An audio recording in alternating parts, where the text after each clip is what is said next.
I recognize the member for Mayaro. Thank you very much, Mr. Deputy Speaker. Mr. Deputy Speaker, thank you very much for allowing me to enter this debate as we look at the implications of the Finance Bill 2023 as laid by the Minister of Finance today. First, let me congratulate my colleague, the member for Oropouche West, for a very clear and precise delivery in terms of looking at most of, if not all of the issues as presented in the bill by the Minister. The Minister, the MP, my colleague from Oropouche West, identified that although the Minister of Finance claimed that the bill was simple, it was indeed complex in terms of the impact and the rationale behind why the minister had to come, albeit year after year, to make these amendments to really make up for failed economic policies that has plagued this government for the last 8 years. Mr. Deputy Speaker, what we continue to see in these finance bills are but patchwork measures that merely provide what I will call nominal assistance to really ease the pain and suffering from the poor and the working poor in this country because of failed economic policies year after year. Mr. Deputy Speaker, I want to address one or two items in the time allocated to me, and I will first respond to the Minister of Digital Transformation, who would have spoken specifically on Clause 4, Item 3. Mr. Deputy Speaker, I want to remind Trinidad and Tobago of an old saying that an ounce of prevention is better than a pound of cure. Mr. Deputy Speaker, the proposal with the tax incentive, and I have no issue with the tax incentive, the minister spent the majority of his delivery talking or speaking to a cure rather than what I believe should be the focus of prevention. And I will get into that a bit, Mr. Deputy Speaker. Mr. Deputy Speaker, this proposal for the $500,000 tax exemption, it really sticks out like a sore thumb, because the introduction of this tax allowance in respect to a company's investment in software and hardware network security, I see no fundamental problem with that, because it has given all companies the ability to make an investment in an area where they may not have the necessary funding to be able to invest in a high-quality product to secure their networks. But I would have thought, Mr. Deputy Speaker, that the focus of this government, more so after the last month of the impact of cyber attacks to TSTT, the Southwest Regional Health Authority, and some other agencies, that they would have focused not only on the network and hardware and software side of it, but the prevention, which to me is the public awareness in terms of the cybercrime environment, which can culture digital behavior. So if we can reduce the incidence of cyber crimes, it really reduces the financial, the technical, the manpower, resources that you want at the highest level, if we can focus a bit on the prevention of cyber crimes. So I would have thought the government would have come today and perhaps look at an additional amendment to put some funding or some effort in the area of public awareness. And the other part that I thought the Honorable Minister could have spent some time in his response was to give a clear picture of where this Parliament and this country has to go with our cybercrime legislation that has been dormant for many, many years. And on top of that, perhaps what is the status with our ratification of the Budapest Convention, Mr. Deputy Speaker, which is critical in terms of the investigation, the transnational nature of cybercrimes. Signing on to the Budapest Convention would give Trinidad and Tobago and our agencies the ability to really deal with it from an investigative, lawmaking, cooperative type of relationship with our international partners. But neither of those two areas were explored today, Mr. Deputy Speaker. So I just want to refer to the Joint Select Committee, which was highlighted by the Minister. He identified there were over 200 reported cyber attacks in 2019. Now, 200 cyber attacks is an alarming amount in a small population like ours, Mr. Deputy Speaker. Most persons in the country would have been aware of the TSTT breach, the Southwest Regional Health Authority breach. I think I saw in the newspaper where Blue Waters had an issue a couple of weeks ago as well. But why? After that, when you had TSTT, the CEO of TSTT lost her job, tens of thousands of citizens' private data were exposed on the internet, but yet not a peep from the government in terms of bringing or expediting or having some emergency that we can deal with the legislation, the legislative component of dealing with the issues of cybercrime, Mr. Deputy Speaker. Mr. Deputy Speaker, this matter, while the Minister sees the tax incentive as a simple measure, what the Minister doesn't see is the issue of cybercrime as a serious and potential risk to both our public safety, our private sector business, and our international face, where our investors must feel safe and secure to bring their business to Trinidad and Tobago, to bring their proprietary data to Trinidad and Tobago, to bring their trade secrets to Trinidad and Tobago. Mr. Deputy Speaker, if they are not comfortable that their trade secrets can be protected here, well then, we're already in a bad state where international investors are running. Then the few who want to come may not be so inclined to do so.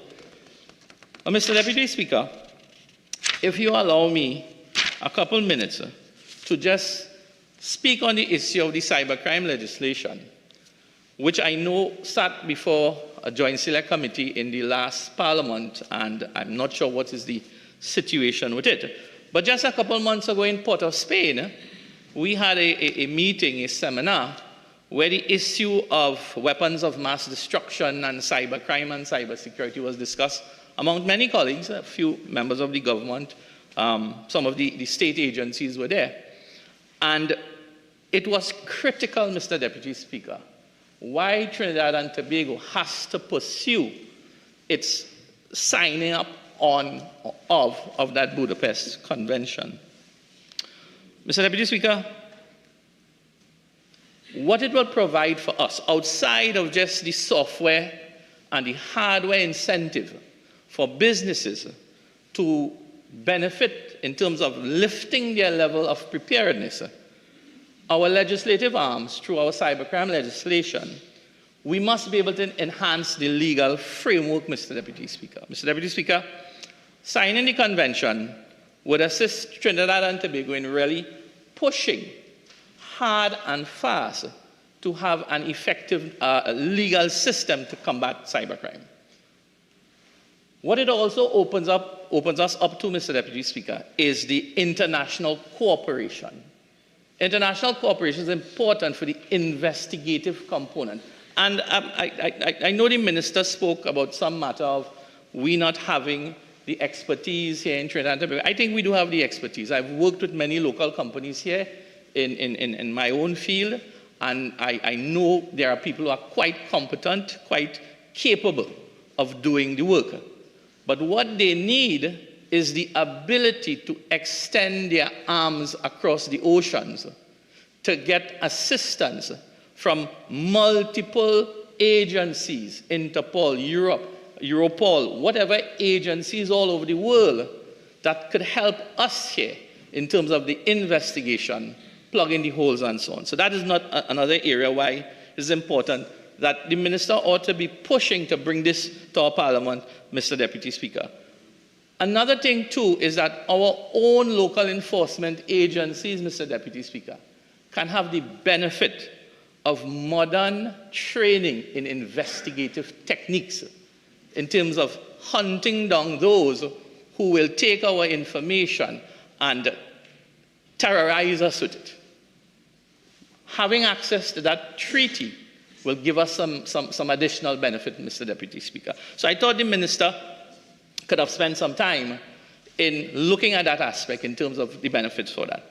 The other issue on that is obviously the capacity building because of the interaction and the economic and business confidence, which is a trade matter.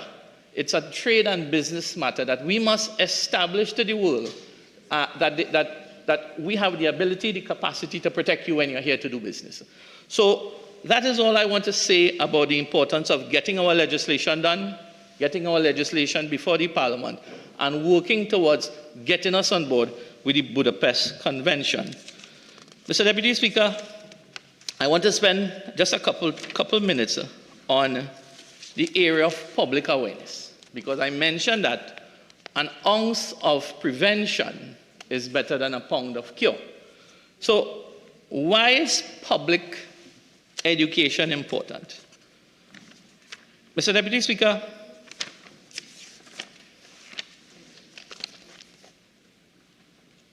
we do not have a very digital savvy population. Although we have over 800,000 Facebook accounts, probably 2.5 million cell phones with data services, I don't think that we are on the cutting edge of our population, being able to understand the intricacies of your digital environment and the behavior that is required for it, Mr. Deputy Speaker. So, Mr. Deputy Speaker, just quickly, the government ought to have not only in terms of bringing the fiscal incentive, the tax exemptions for businesses to improve their framework, their digital framework, but there should have been an effort to go out to the general public. And let us start making our citizens aware of their digital environment, the digital behavior that is required in a modern society, which we want to adopt here in Trinidad and Tobago. So the first thing, Mr. Deputy Speaker, awareness and prevention.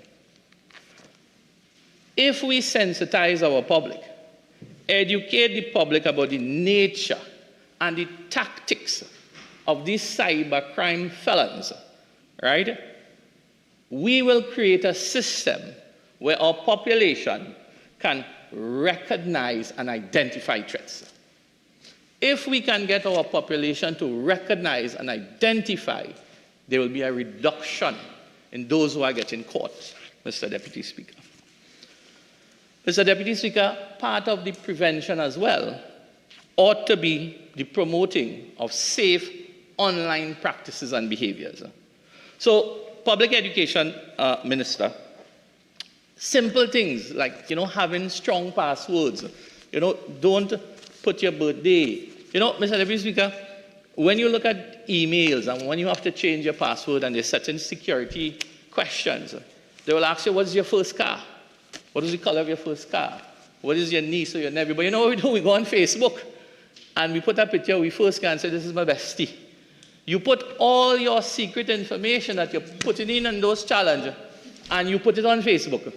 And that's the social engineering that the cybercrime felons, they look at it and they get access to your email. And when you're in your email, you get access to credit card, your banking information. People share any and everything on their email. So that is a training we need to give people. Don't put Visa card information and so on in your email. So the public awareness practices. Regular software updates in your own home. Those are something that people must do. Sharing, the comfort of sharing personal information. People are too comfortable, Mr. Deputy Speaker, in sharing personal information on Facebook, on Instagram. And these are the things that social engineering, these felons in the cyber world, they take that and they beat you with your own whip. So the public awareness minister, it will augment that money that the government is investing. Quite frankly, I'm in support of that. But if we don't have the public part of it, we may be throwing good money behind bad money.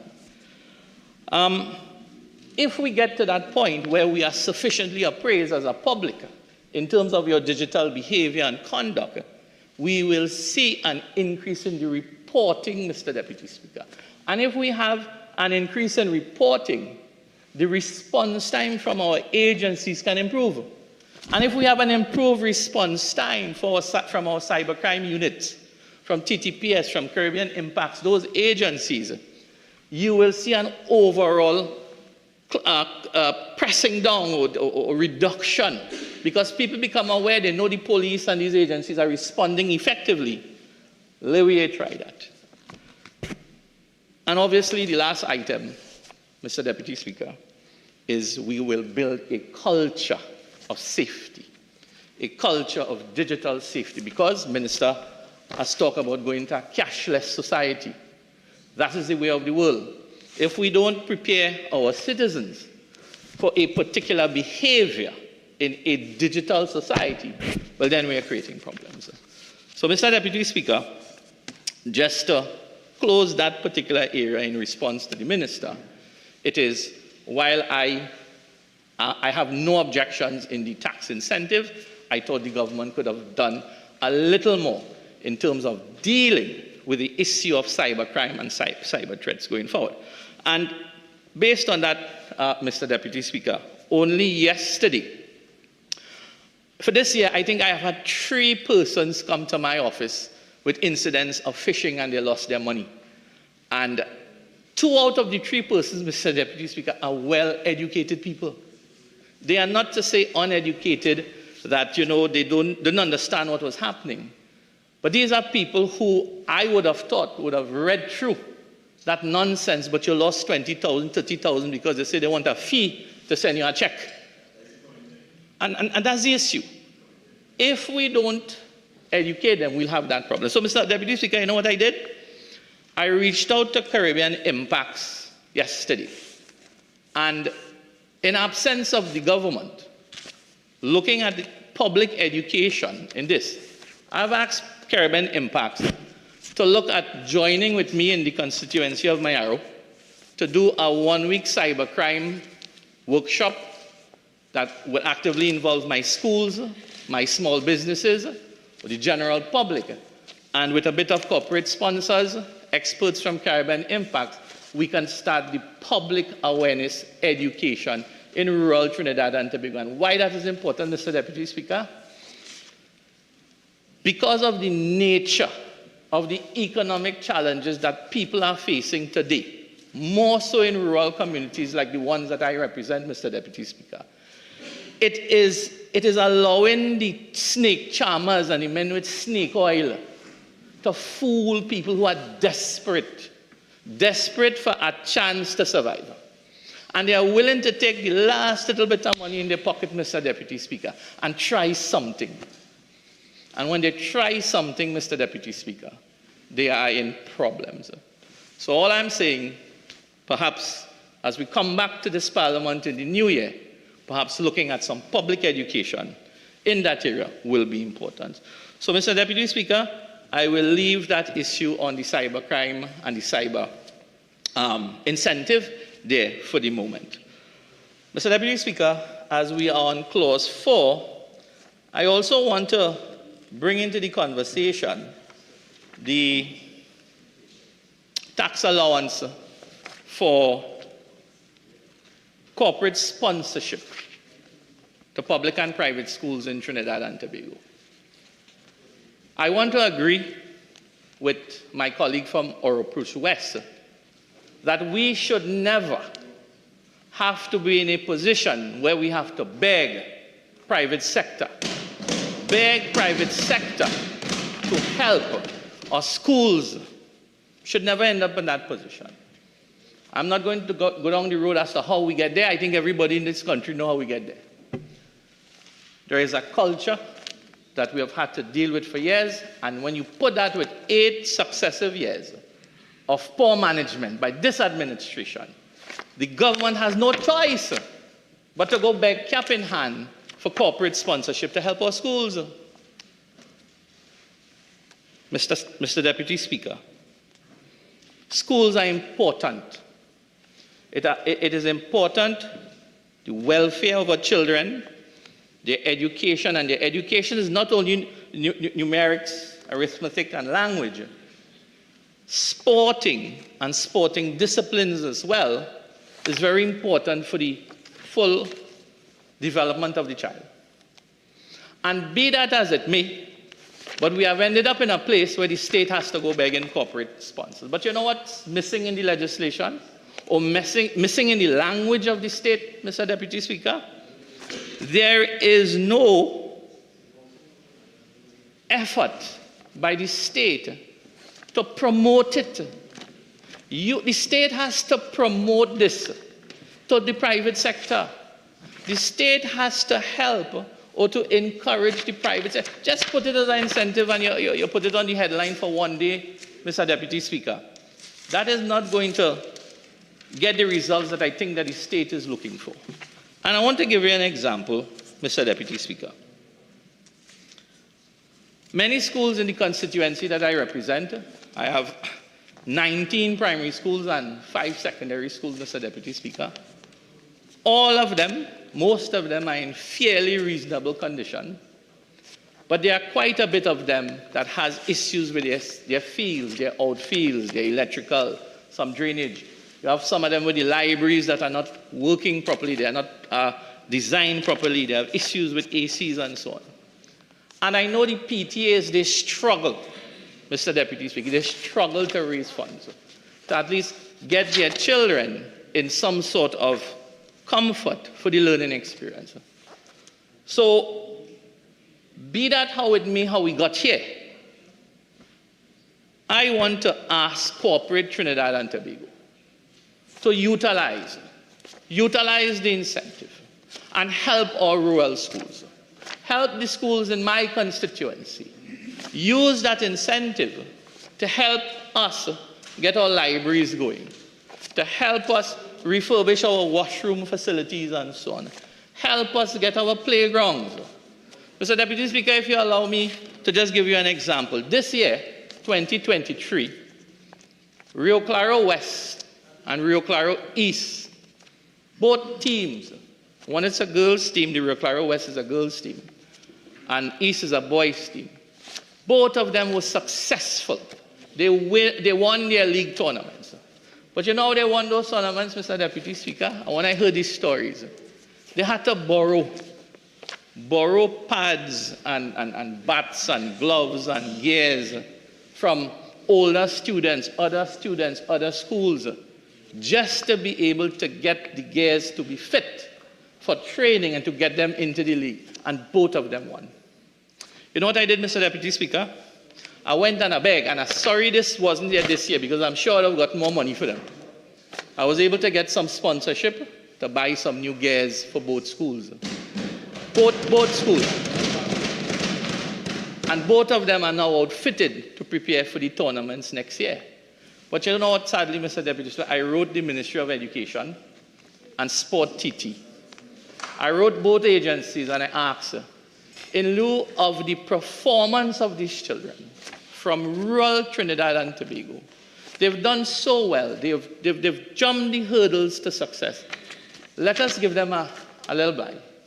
Can you help them repair their fields, their cricket fields, so we can help them prepare for next year? So, Deputy Speaker, I had the courtesy of a response only from Sport TT, and they advised that that is not their work. That is not their job. And I must go to the Ministry of Education. I think I did write the permanent secretary, I believe.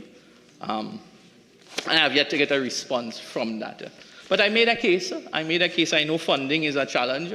But I was saying, if we have these children that have performed well, let us give them an opportunity to do better. So, Mr. Deputy Speaker, in terms of this particular incentive, I do believe that if the state can promote it more, can have a public education drive on it, I think every single MP who is responsible for every constituency in this country will be in a better position to be able to go and ask for corporate support to get their schools going, because the education of our children is important. It's way beyond the politics of the day, and I will stand by that any day, Mr. Deputy Speaker.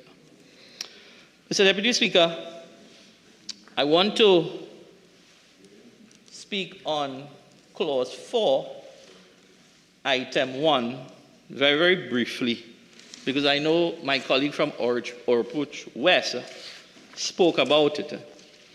And this particular incentive of waiving the business levy charges for certain manufacturers who are exporting, I don't know if that is enough. I don't know if that waiver of that 0.6% is sufficient to allow our manufacturers to ramp up to what they have asked to double their exports by 2025. Mr. Deputy Speaker, I believe that the government must be a little more forward, get to our manufacturing association, and really have some purposeful dialogue and look at our environment and see where there are opportunities for multi-sectoral growth in our export market, Mr. Deputy Speaker. I don't know if this 0.6% is enough to really drive the type of change that we're looking for.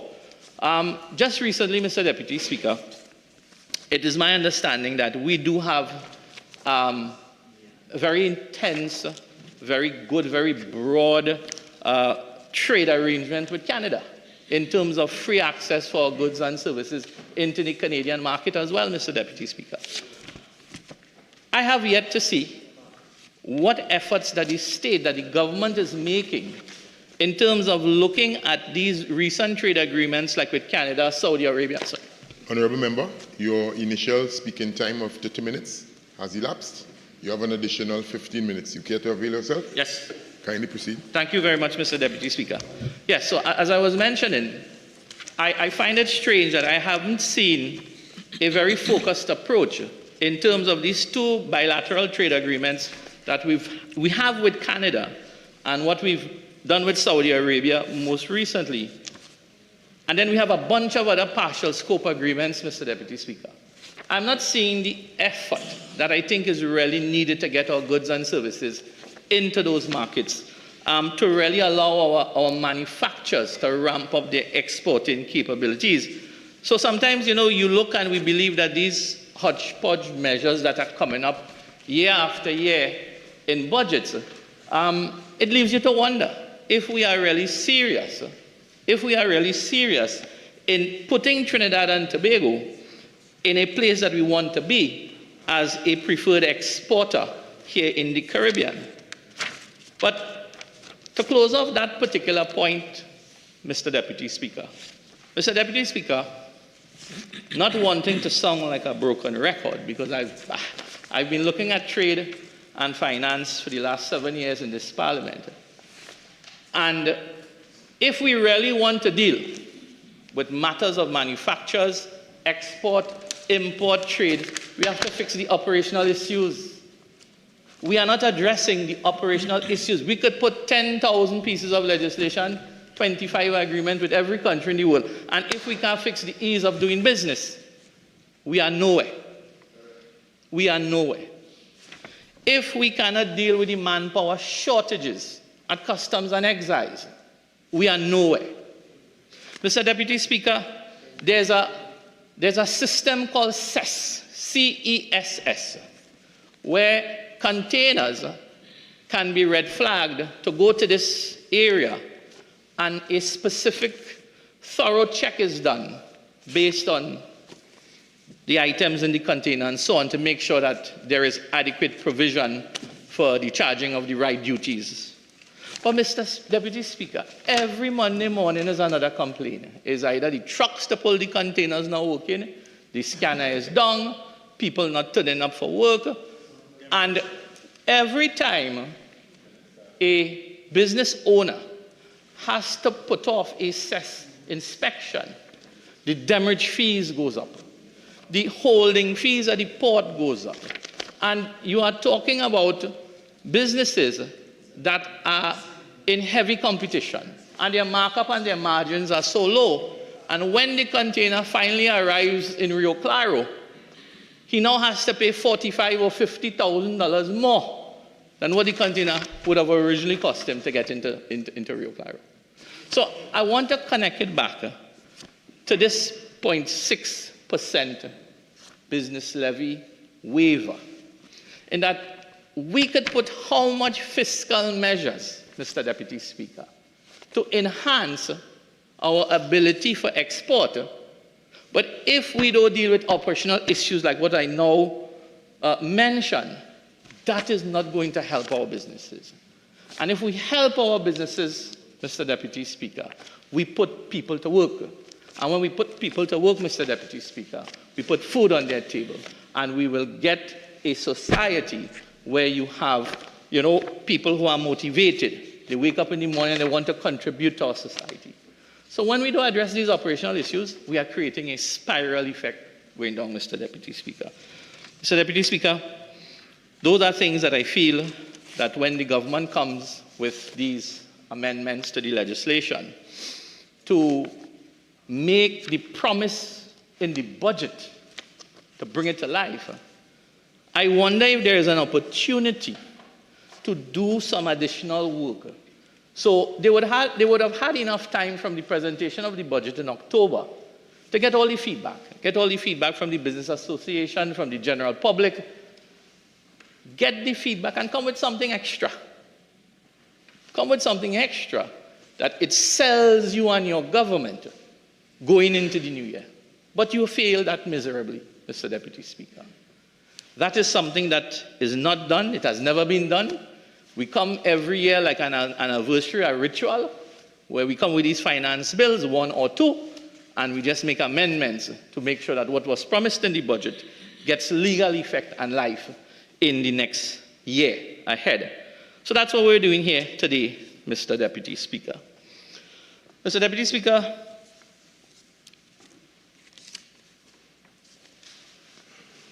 I just want to close and remind the government that at the end of the day, nobody in this chamber, not me at least, and I'm sure none of my colleagues sitting here, wants to see anybody fail in this country.